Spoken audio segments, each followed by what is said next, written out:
السلام علیکم ورحمۃ اللہ وبرکاتہ نحمدہ ونصلی علی رسولہ الکریم اما بعد فاعوذ باللہ من الشیطان الرجیم بسم اللہ الرحمن الرحیم رب اشرح لی صدری ویسر لی امری واحلل عقدۃ من لسانی یفقہوا قولی اللہم صل علی محمد وعلی آل محمد كما صليت على إبراهيم وعلى آل إبراهيم إنك حميد مجيد اللهم بارك على محمد وعلى آل محمد كما باركت على إبراهيم وعلى آل إبراهيم إنك حميد مجيد وَلَقَدْ اور البتہ تحقیق اور وَلَقَدْ اور البتہ تحقیق آتینا ہم نے دی موسیٰ الکتابہ موسیٰ کو کتاب فاختلف پھر اس میں اختلاف کیا گیا فیہ اس میں ولولا اور اگر نہ ہوتی کلمات بات اگر نہ ہوتی بات سبقت جو پہلے ہو چکی من ربک تیرے رب کی طرف سے لقضی تو ضرور فیصلہ کر دیا جاتا بینہم ان کے درمیان وَإِنَّهُمْ اور بے شک وہ لفی شک منہ یقیناً شک میں ہے اس سے مریب بے چین کرنے والے وَلَقَدْ آتَيْنَا مُوسَى الْكِتَابَ فَاخْتُلِفَ فِيهِ یقیناً ہم نے موسیٰ کو کتاب دی پھر اس میں اختلاف کیا گیا اگر پہلے ہی آپ کے رب کی بات صادر نہ ہو گئی ہوتی اگر آپ کے رب کی بات پہلے سے ہی فیصلہ شدہ نہ ہوئی ہوتی تو یقیناً ان کا فیصلہ کر دیا جاتا انہیں اس میں سخت شبہ ہے اچھا موسیٰ کو کتاب دی تو اس میں اختلاف کیا گیا یعنی کسی نے اس کتاب کو مانا اور کسی نے نہ مانا یہ نبی صلی اللہ علیہ وسلم کو تسلی دی جا رہی ہے کہ پچھلے انبیاء کے ساتھ بھی یہی معاملہ ہوتا آیا ہے کہ کچھ لوگ ان پر ایمان لانے والے ہوتے تھے اور دوسرے تکذیب کرنے والے ہوتے تھے اس لیے آپ اپنی تکذیب سے نہ گھبرائیں دل بڑا کریں اور پھر اس کے بعد کیا کہا کہ اگر پہلے ہی آپ کے رب کی بات اگر پہلے ہی آپ کی رب کی بات صادر نہ ہوئی ہوتی تو یقیناً ان کا فیصلہ کر دیا جاتا اس سے مراد یہ ہے کہ اگر اللہ تعالیٰ نے پہلے ہی سے ان کے لیے عذاب کا ایک وقت مقرر نہ کیا ہوتا تو وہ انہیں فوراً ہلاک کر ڈالتا مطلب اللہ نے ایک ہلاکت کا ٹائم مقرر کیا ہے کہ کس وقت کس بندے کو ہلاک کرنا ہے فوت کرنا ہے کس وقت بندے کی زندگی کو ختم کرنا ہے ورنہ ہم لوگ کیا کرتے ہیں تھوڑی تھوڑی بات پر بچوں کو مارتے ہیں چھوٹی چھوٹی بات پر اسٹوڈنٹس کو ڈانٹ ڈپٹ مار دھاڑ کرنا شروع کر دیتے ہیں ایسا ہوتا ہے کہ نہیں ہوتا اور ایک غلطی کی تو تھپڑ مار دیا اچھا بچے نے دوبارہ غلطی کی تو ایک اور مار دیا ایک دو اور غلطیاں کی تو پھر اور مار دیا مارنا تو ایک بار ہی مار لو تھوڑی تھوڑی دیر بعد کیا لیکن اللہ آپ کو تھوڑی تھوڑی دیر بعد نہیں مارتا کیسا مارتا ہے اللہ کا ایک ٹائم مقرر ہے اللہ نے آپ کو کب کس وقت آپ کے ساتھ کیا سلوک کرنا ہے تو اور ہم تو کہہ بھی دیں نا کہ آج کے بعد ہم نے فلاں کو مارنا نہیں ہے اس پہ ہاتھ نہیں اٹھانا ہم پھر باز ہی نہیں آتے لیکن اللہ ایسا نہیں ہے اور اس کے بعد کیا وَإِنَّهُمْ لَفِي شَكٍّ مِّنْهُ مُرِيبٍ اللہ کیا کہتے ہیں انہیں اس میں سخت شبہ ہے انہیں قیامت کا تو یقین ہی نہیں ہے مقررہ وقت کا تو انہیں یقین ہی نہیں ہے شک ہے اور اس کے بعد فرمایا وَإِنَّ كُلًّا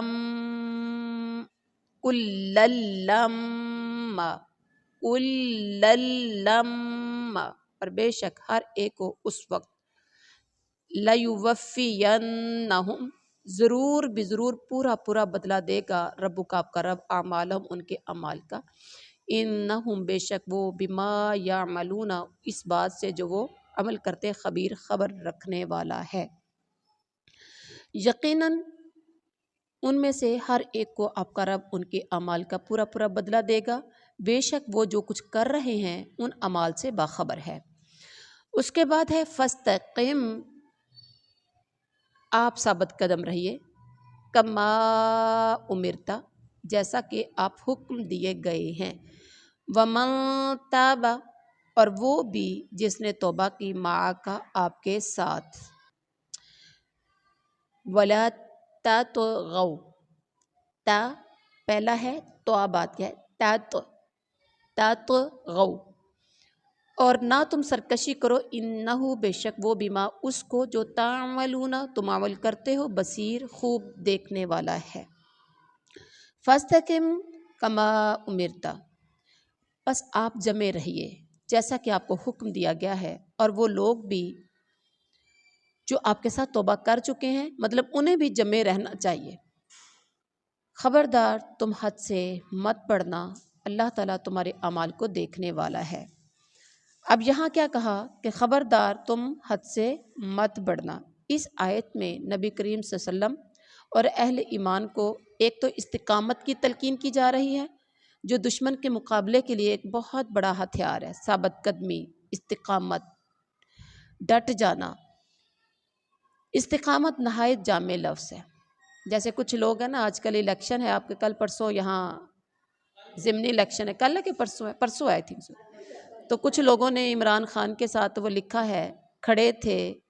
کھڑے ہیں اور کھڑے رہیں گے، ٹھیک ہے، اور اگلے دن بدل جاتے ہیں۔ ایسا ہوتا ہے آپ کے علاقے کے بے شمار لوگ ایسے ہی؟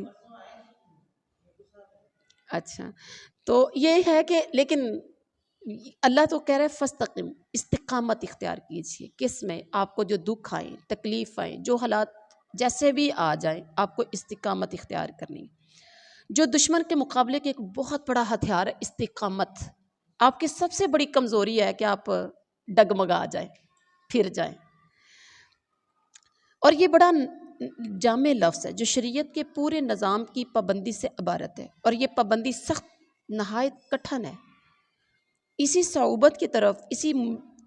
یعنی مشکل کی طرف اشارہ کرتے ہوئے آپ صلی اللہ علیہ وسلم نے فرمایا، شیبتنی ہود و اخواتوہا، غور کیجئے، سورہ ہود اور اس کے نظائر نے مجھے بوڑھا کر دیا۔ پوچھا گیا اللہ کے نبی وقت سے پہلے، اگر آپ کی عمر تو اتنی نہیں ہے، اتنی جلدی بوڑھے کیسے ہو گئے؟ فرمایا مجھے سورہ ہود اور اس کے نظائر نے مجھے بوڑھا کر دیا ہے۔ اور آگے کہا وَلَا تَطْغَوْا، طغیان کا مطلب ہے حد سے بڑھ جانا، اس سے روکا ہے، یعنی شریعت نے جو حدیں مقرر کی ہیں ان کی پابندی کرنی ہے اور ان سے باہر نکلے کی کوشش نہیں کرنی۔ یہ اہل ایمان کی اخلاقی قوت اور رفعت کردار کے لیے بہت ضروری ہے، حتیٰ کہ یہ تجاوز دشمن کے ساتھ معاملہ کرتے وقت بھی جائز نہیں ہے۔ آپ دشمن کے ساتھ بھی تجاوز نہیں کر سکتے۔ دیکھو اتنا اسلام کتنا خوبصورت دین ہے، یعنی بجائے اس کے کہ آپ اپنوں کے ساتھ تجاوز کریں، حد حدود کو پار کریں، آپ کو تو دشمن کے ساتھ بھی معاملہ کرتے وقت حدود کو پار کرنے سے منع کیا گیا۔ اسلام اتنا خوبصورت دین ہے۔ اور اس کے بعد فرمایا کہ وَلَا تَرْكَنُوا، وَلَا تَرْكَنُوا، اور نہ تم سب جھکو، إِلَى الَّذِينَ، ان لوگوں کی طرف، ظلموا جنہوں نے ظلم کیا، فَتَمَسَّكُمُ النَّارُ، ورنہ چھوئے گی تمہیں آگ، وَمَا لَكُم مِّن دُونِ اللَّهِ، اور نہیں ہوں گے تمہارے لیے اللہ کے سوا، من اولیاء، کوئی دوست، ثم پھر لا تنصرون، تم مدد بھی نہیں دیے جاؤ گے۔ فرمایا کہ دیکھو ظالموں کی طرف ہرگز نہ جھکنا، ورنہ تمہیں بھی دوزخ کی آگ لگ جائے گی، اور اللہ کے سوا تمہارا اور کوئی مددگار نہ ہوگا، تم مدد کیے اور نہ تم مدد کیے جاؤ گے۔ جو ظالموں کی طرف ہرگز نہ جھکنا، ورنہ تمہیں بھی دوزخ کی آگ لگ جائے گی۔ ظالموں کو تو آگ دوزخ کی لگنی ہے، تمہیں بھی لگ جائے گی۔ اس کا مطلب ہے کہ ظالموں کے ساتھ نرمی اور مداہنت کرتے ہوئے ان سے مدد حاصل مت کرو۔ اس سے ان کو یہ تاثر ملے گا کہ گویا تم ان کی دوسری باتوں کو بھی پسند کرتے ہو، اس طرح یہ تمہارا ایک بڑا جرم بن جائے گا۔ اب یہاں غور کریے، ظالم کی طرف جھکنا نہیں ہے، ظالم کے جا کے پاس بیٹھنا نہیں ہے۔ ظالم کے پاس آپ بے شک ظالم کی کوئی بات نہیں مانتے، ظالم کے پاس بیٹھنا شروع ہو جائیں گے تو ظالم کے ساتھ بیٹھنے والا بھی ظالم ہوگا، کیونکہ باقی لوگوں کو تقویت ملے گی، باقی لوگوں کے عقیدے بھی خراب ہونا شروع ہو جائیں گے کہ اچھا شاید یہ ان کی ہر بات کو مان رہے۔ اور یہ ایک بہت بڑا جرم ہے۔ ایسے ہی ہے جیسے آپ صلی اللہ علیہ وسلم نے صحبت کی مثال دی، اچھی صحبت کی مثال، بری صحبت کی مثال۔ اچھی صحبت کی مثال دی کہ خوشبو بیچنے والے کی طرح، کہ یعنی خوشبو بیچنے والے کے پاس اگر کوئی بیٹھتا ہے، اسے دوستی لگاتا ہے، یا تو وہ تمہیں خود ہی دے دے گا، نہیں دے گا تو خرید لو گے، نہیں خریدو گے الحمدللہ اس کے پاس بیٹھنے کی وجہ سے، اس کے پاس بیٹھنے کی وجہ سے تمہیں خوشبو ضرور آئے گی، تم سے خوشبو آنا شروع ہو جائے گی، معطر ہو جاؤ گے۔ اور بٹیک والے کے ساتھ کے لیے مثال، برے کی مثال دی کہ یا تو تمہیں تمہارے آگ کپڑے جلا دے گی، یا پھر تم سے سمیل تو ضرور آئے گی۔ یعنی برے اچھے کے ساتھ بیٹھو گے تو تمہیں اچھی باتیں وہ سکھائے گا، حکم دے گا، نہ صحیح سن کے کہ وہ کسی اچھے بندے کو وہ اچھی نصیحتیں کر رہا ہے، بتا رہا ہے، سمجھا رہا ہے، تم سن کے اس کی بات پر عمل کر سکتے ہو۔ اور نہ سے تو وہ اس کا اپنا عمل بھی تو اچھا ہوگا نا، اس کے کردار سے، اس کے اخلاق سے، اس کی اچھی عادتوں سے ہی تم متاثر ہو سکتے ہو۔ بد کے ساتھ بیٹھو گے تو بدنام، برے کے ساتھ، اچھے کے ساتھ بیٹھو گے تو اچھے ضرور بن جاؤ گے، نہ صحیح تو تمہیں لوگ اچھا ضرور کہنا شروع ہو جائے گے۔ ایسے ہی ظالم کے ساتھ بیٹھو گے تو تم ظالم تو نہیں ہو رہے ہو، ظلم والا کام تو نہیں کر رہے ہو، لیکن بہت بڑا یہ جرم ہے کہ ظالموں کی کیٹیگری میں تم شامل ہو رہے ہو بظاہر لوگوں کی نظروں میں، اور ظالم کو کے ساتھ بیٹھنے سے ظالم کو تقویت دے رہے ہیں۔ اچھا، اور جو تمہیں بھی ان کے ساتھ نار جہنم کا مستحق بنا سکتا ہے، اس سے ظالم حکمرانوں کے ساتھ ربط و تعلق کی بھی ممانت نکلتی ہے، ظالم حکمرانوں کے ساتھ، الا یہ کہ مصلحت عامہ یا دینی منافع یا کے متقاضی ہو، یعنی جس سے آپ کے دین کو فائدہ ان سے مل سکتا ہو، یا کوئی مصلحت عامہ ہو تو پھر آپ ان کے ساتھ اپنے روابط رکھ سکتے ہیں۔ اچھا، ایسی صورت میں دل سے نفرت رکھتے ہوئے ان سے ربط و تعلق کی اجازت ہوگی، جیسا کہ بعض احادیث سے واضح ہے۔ آج آپ کے سامنے ہی ہے زبردستی کرسیاں لے کے بیٹھنے والے، زبردستی اقتدار لینے والے، زبردستی جو ہے وہ اپنا آپ منوانے والے لوگ دل سے خلاف ہیں، اس کے باوجود یہ سارا کچھ کر رہی ہے، اور ہماری فوج کا یہ بڑا ہاتھ ہے، حقیقت میں بہت بڑا ہاتھ ہے۔ اور اللہ کیا ایک ایک بات کے بارے میں پوچھے گا نہیں؟ اور پھر جو آج ظالم کا ساتھ دے رہے ہیں، جو آج ظلم کا ساتھ دے رہے ہیں، آپ نے اس آیت کی تشریح میں یا اس آیت کا ترجمے میں کیا سیکھا؟ اس کا مطلب ہم جان بوجھ کے کرتے ہیں، ہم اپنے رشتہ داریوں کے پیچھے، ہم اپنے کیا کہتے ہیں، اپنے فائدوں کی خاطر، اور یہ دنیا کے فائدے بہت قلیل فائدے ہیں، اصل میں اصل فائدہ تو آخرت کا فائدہ، اور ہم اپنے اصل فائدے کو داؤ پہ لگاتے ہیں، اور جو بظاہر وقتی طور پر جو فائدہ حاصل ہونے، ہم اس فائدے کی طرف پہنچ جاتے ہیں۔ اب اس ٹائم میں نون لیگ کی حکومت ہے، یہ زبردستی حکومت ہے، آپ جانتے ہیں، میں جانتی ہوں، پورا ملک جانتا ہے، پوری دنیا جانتی ہے، عالمی میڈیا جانتا ہے، ٹھیک ہے، سب کو پتہ ہے یہ زبردستی کی حکومت ہے پنجاب کے اندر، یہ زبردستی کی حکومت ہے۔ تو آپ کیا سمجھتے ہیں کل قیامت کو ان کو نہیں پوچھنا؟ پھر اب لوگ دیکھا دیکھی نون لیگ کی طرف پھر جانا شروع ہو گئے، اس کی وجہ کیا ہے؟ ان سے فائدے انہوں نے اٹھانے ہیں، آپ کو یہ روڈ بنا کے دے رہے ہیں، کیا یہ اپنے گھروں سے لے کر آئے ہیں؟ انہوں نے اپنی ماؤں کے زیور بیچے ہیں، انہوں نے اپنے باپ کی جاگیریں بیچی ہیں جو ہمیں سڑکیں اور گلیاں، ہماری نالیاں موریاں بنا رہے ہیں؟ نہیں، یہ ہمارا پیسہ ہم پہ خرچ کر رہے ہیں، ٹھیک ہے، ہمارا پیسہ ہم سے ایک ایک چیز، ہمارا بچہ گولی ٹافی کھاتا ہے نا، ہمارا بچہ گولی ٹافی کھاتا ہے، اس پہ بھی ہمیں ٹیکس پڑتا ہے۔ آپ گھر میں ماچس، سب سے چھوٹی چیز ماچس ہے، نمک سب سے سستا ہے، آپ ماچس، نمک یا کوئی گولی ٹافی بھی لیتے ہیں، بسکٹ لیتے ہیں تو ہمیں ٹیکس دینا پڑتا ہے، اور وہ ٹیکس سارا کہاں جاتا ہے؟ ٹھیک ہے، اور یہ پیسہ ہم پہ لگا رہے، اور ہم سمجھ رہے ہوتے جس نے ہماری گلی نالی موری بنا دی، سمجھ لیں کہ اس کو ہم نے ووٹ دینا ہے، اور بیوقوف اتنے ہیں کہ ہم ظالم کا پھر بھی ساتھ دیتے ہیں۔ تو آج کی آیت میں تعصب کے عنق کو اتارتے ہوئے، ہٹ درمی ضد کو چھوڑتے ہوئے، آپ خود دیکھ لیجئے ظالم کا ساتھ دینے والا کون ہوگا، وَلَا تَرْكَنُوا إِلَّا الَّذِينَ ظَلَمُوا،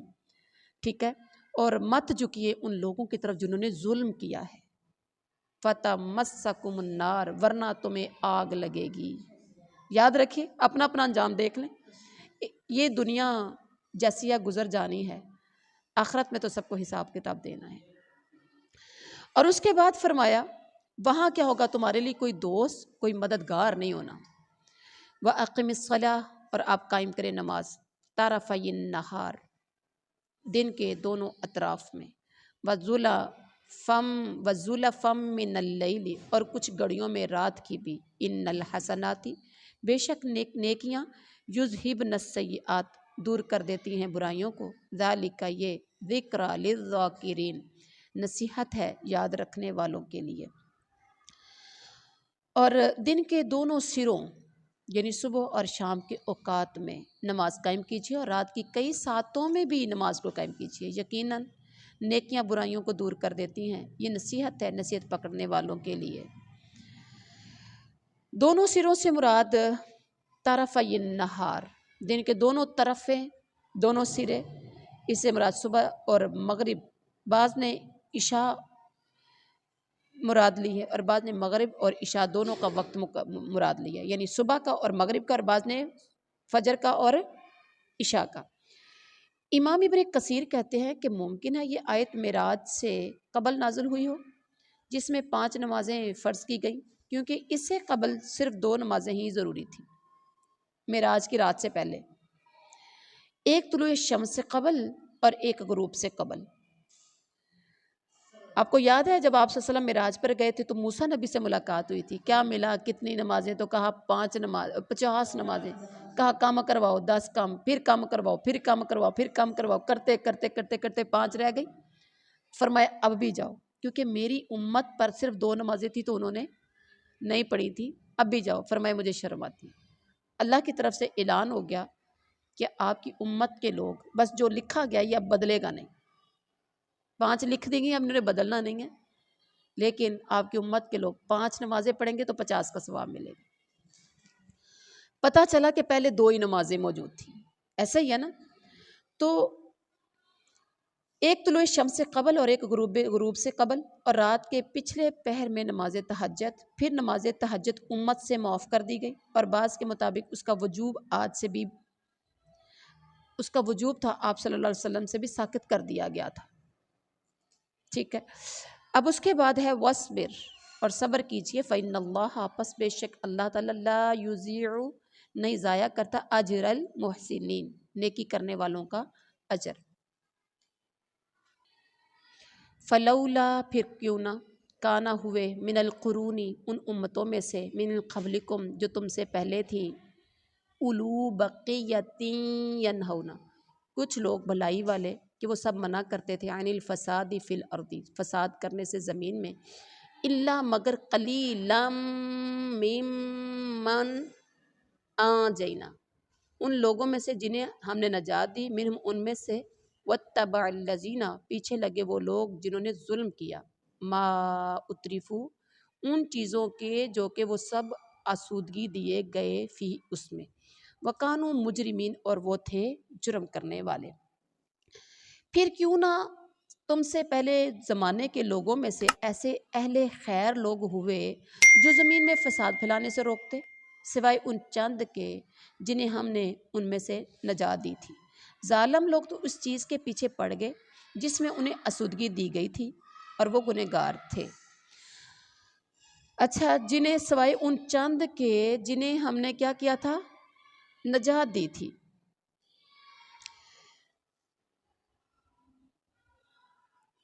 مطلب یہ ہے یعنی گزشتہ امتوں میں سے ایسے نیک لوگ کیوں نہ ہوئے جو اہل شر اور اہل منکر کو شر، منکرات اور فساد سے روکتے۔ پھر فرمایا ایسے لوگ ہوتے تو تھے لیکن بہت تھوڑے، جنہیں ہم نے اس وقت نجات دے دی جبکہ دوسروں کو عذاب کے ذریعے ہلاک کر دیا گیا۔ اور اس کے بعد ہے کہ ظالم لوگ تو اس چیز کے پیچھے پڑ گئے جس میں انہیں اسودگی دی گئی تھی اور وہ گنہگار تھے، یعنی ظالم اپنے ظلم پر قائم اور اپنی مدہوشیوں میں مست رہے حتیٰ کہ عذاب نے انہیں آ لیا۔ اور پھر اس کے بعد ہے مما کانا، اور نہیں ہے رب کا آپ کا رب لیہلک القری، کہ وہ ہلاک کرے بستیوں کو بظلم و اہلھا، ظلم سے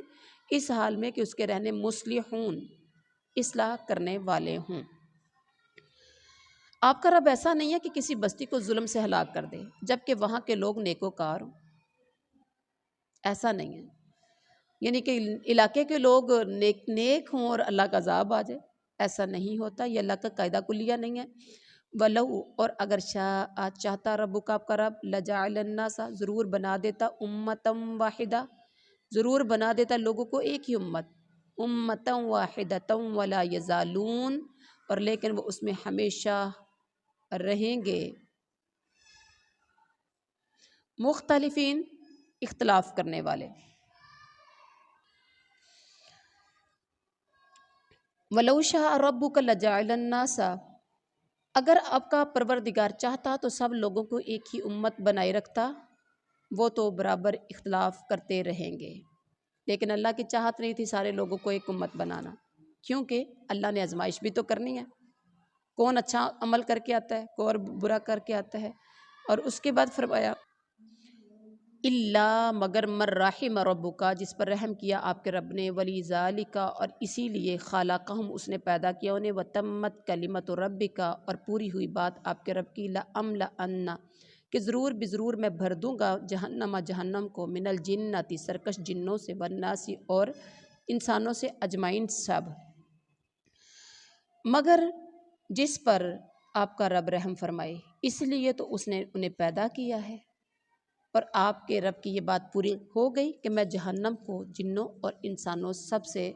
بھروں گا۔ مطلب یہ ہے کہ بعض نے اختلاف اور بعض نے رحمت لیا، دونوں صورتوں میں مفہوم یہ ہوگا کہ ہم نے انسانوں کو آزمائش کے لیے پیدا کیا ہے۔ سورۃ الملک میں آتا ہے نا، دوسری آیت میں کیا ہے، تبارک الذی بیدہ الملک وہو علی کل شیء قدیر الذی خلق الموت والحیاۃ لیبلوکم ایکم احسن عملا، جو دین حق سے اختلاف کا راستہ اختیار کرے گا وہ آزمائش میں ناکام، جو اسے اپنا لے گا وہ کامیاب اور رحمت الہی کا مستحق ہوگا۔ اللہ ہم سب کو رحمت کے مستحق بنا دے۔ اس کے بعد ہے وَكُلًّا، اور ہر چیز کو، وَكُلًّا نَقُصُّ، اور ہر ضروری چیز کو ہم بیان کرتے ہیں علیک آپ پر، من انباء الرسول، رسولوں کی خبروں میں سے، ما نثبت بہ فؤادک، جو کہ ہم مضبوط رکھتے ہیں اس کے ساتھ آپ کے دل کو، وجاءک، اور آیا آپ کے پاس، فی ھذہ الحق، ان واقعات میں، وموعظۃ وذکری، نصیحت اور یاد دہانی، للمؤمنین، ایمان والوں کے لیے۔ رسولوں کے سب احوال ہم آپ کے سامنے آپ کے دل کی تسکین کے لیے بیان فرما رہے ہیں، سبحان اللہ۔ آپ کے پاس اس صورت میں بھی حق پہنچ چکا جو نصیحت و واعظ ہے مومنوں کے لیے۔ اس کے بعد ہے وَقُلْ لِلَّذِينَ، اور آپ کہہ دیجئے ان لوگوں سے، لا یؤمنون، اعملوا، جو ایمان نہیں لاتے، ان سے کیا کہو، ایمان لاؤ، علی مکانتکم، عمل کرو تم اپنی جگہوں پر۔ ان لوگوں سے کہہ دیجئے جو ایمان نہیں لاتے، کیا کہنا ہے کہ تم عمل کرو اپنی جگہ پر۔ انا عاملون، بے شک ہم بھی عمل کرنے والے ہیں۔ ایمان نہ لانے والوں سے کہہ دیجئے کہ تم اپنے طور پر عمل کیے جاؤ، ہم بھی عمل میں مشغول ہیں، تم بھی کرو ہم بھی کرتے، پھر بعد میں پتہ چلے گا۔ وانتظروا، تم بھی انتظار کرو، انا منتظرون، ہم بھی انتظار کرنے والے ہیں، تم بھی انتظار کرو ہم بھی منتظر ہیں۔ اب یہاں دیکھیے کہ اللہ تعالیٰ نے سب انسانوں کو اور جنوں کو جو پیچھے کہا کہ یہ بات پوری ہوگی کہ میں جہنم سے، اللہ نے کہا نا میں جہنم کو بھروں گا انسانوں اور جنوں سے، تو یہ اللہ تعالیٰ کی تقدیر اور قضا کی یہ بات ثبت ہے۔ آج ہمارے دائیں بائیں ہم خود دیکھ لیں، ہم اپنے گریبانوں میں خود ہی جھانک لیں، اپنے گھروں کے اندر دیکھ لیجئے، ہر طرح سارے لوگ جنتی نہیں ہوں گے، سارے لوگ جہنمی نہیں ہوں گے، سارے اللہ کے فرما بردار اور ایمان والے نہیں ہوں گے، اور سارے نافرمان بھی نہیں ہوں گے، ٹھیک ہے۔ حدیث میں آتا ہے آپ صلی اللہ علیہ وسلم نے فرمایا جنت اور دوزخ آپس میں جگڑ پڑی۔ جنت نے کہا کیا بات ہے، میرے اندر وہی لوگ آئیں گے جو کمزور اور معاشرے کے گرے پڑے لوگ ہوں گے۔ جہنم نے کہا میرے اندر تو بڑے بڑے جبار، بڑے بڑے قہار، بڑے بڑے متکبر قسم کے لوگ آئیں گے۔ اللہ تعالیٰ نے جنت سے فرمایا تو میری رحمت کا مظہر ہے، تو میری رحمت کا مظہر ہے، تیرے ذریعے سے میں جس پر چاہوں گا اپنا رحم کروں گا۔ اور جہنم سے فرمایا تو میرے عذاب کا مظہر ہے، میں تیرے ذریعے سے جس کو چاہوں گا سزا دوں گا۔ اللہ تعالیٰ جنت اور دوزخ دونوں کو بھر دے گا۔ جنت میں ہمیشہ اس کا فضل ہوگا، حتیٰ کہ اللہ تعالیٰ ایسی مخلوق پیدا فرمائے گا جو جنت کے باقی مادہ رقبے میں رہے گی۔ جنت بھر جائے گی، بھرے گی نہیں، جتنے لوگ جنت میں جائیں گے باقی بھرنے کے لیے اللہ اور مخلوق پیدا کر دے گا۔ ایسے جیسے بے دین ہے، قرآن گھر میں موجود ہے، اسلام سارے جدی پشتی مسلم ہے، لیکن عمل نہ ہونے کے برابر ہے، زندگی اپنی مرضی کی ہے، زندگی اپنے رسم و رواج کے مطابق چل رہی ہے۔ رمضان آیا تھا، مسجدیں خالی تھی، اور یہ سب کچھ کیا تھا؟ جہنمیوں کی کثرت کے باوجود کہہ رہی ہوگی حل من مزید، چیخنا ہوگا، چلانا ہوگا، دھاڑنا ہوگا جہنم کا، تو کیا کہہ رہی ہوگی؟ حل من مزید، یہ نعرہ بلند کرے گی جہنم، دھاڑ دھاڑ کے کہے گی حل من مزید، کوئی اور ہے تو لے آؤ، یہاں تک کہ اللہ تعالیٰ اس میں اپنا قدم رکھے گا، جس پر جہنم پکار اٹھے گی قط قط وعزتک، بس بس تیری عزت کی قسم، بس اب بھر گئی ہوں۔ صحیح بخاری شریف کی بھی حدیث ہے اور مسلم شریف کی بھی حدیث ہے۔ اس کے بعد فرمایا وللہ، اچھا اب تم انتظار کرو، ہم بھی انتظار کرتے ہیں۔ اب وہ جنت جہنم بتا دیا ہے، نیکوں کا اور بدوں کا کیا انجام ہوگا دکھا دیا، اور کہا تم اپنی جگہ پر عمل، ہم اپنی جگہ پر عمل، تم انتظار کرو ہم بھی انتظار کرتے ہیں۔ اب ان منتظر رہتے ہیں کس کا؟ انجام کا۔ اور اللہ ہی کے لیے ہے غیب السماوات والارض، آسمانوں اور زمین کا غیب، والیہ، اور اسی کی طرف یرجع الامر، لٹائے جاتے ہیں امر کام، کلہ، وہ سب کے سب، فاعبدہ، آپ عبادت کرے اس کی، وتوکل علیہ، اور اللہ پر یعنی اسی پر بھروسہ کریں، وما ربک بغافل، اور نہیں ہے آپ کا رب غافل، عما، اس چیز سے، تعملون، جو تم عمل کرتے ہو۔ آسمانوں اور زمین کا علم یعنی علم غیب اللہ ہی کو پتہ ہے، تمام کاموں کا رجوع بھی اسی کی جانب ہے، لہٰذا اسی کی عبادت کریں اور اسی پر بھروسہ کریں، اور تم جو کچھ کر رہے ہو اس سے تمہارا رب غافل نہیں ہے، یعنی اللہ تعالیٰ کے علم میں ہر بات ہے، اللہ تعالیٰ جانتا ہے کیا ہوگا، کب ہوگا، کس وقت ہوگا، اور اللہ تعالیٰ کسی بھی کام سے بے خبر نہیں ہے، بدلہ پھر ویسے ہی ملے گا انسان کو جیسا انسان کرتا رہا۔ سبحان ربک رب العزت عما یصفون وسلام علی المرسلین والحمد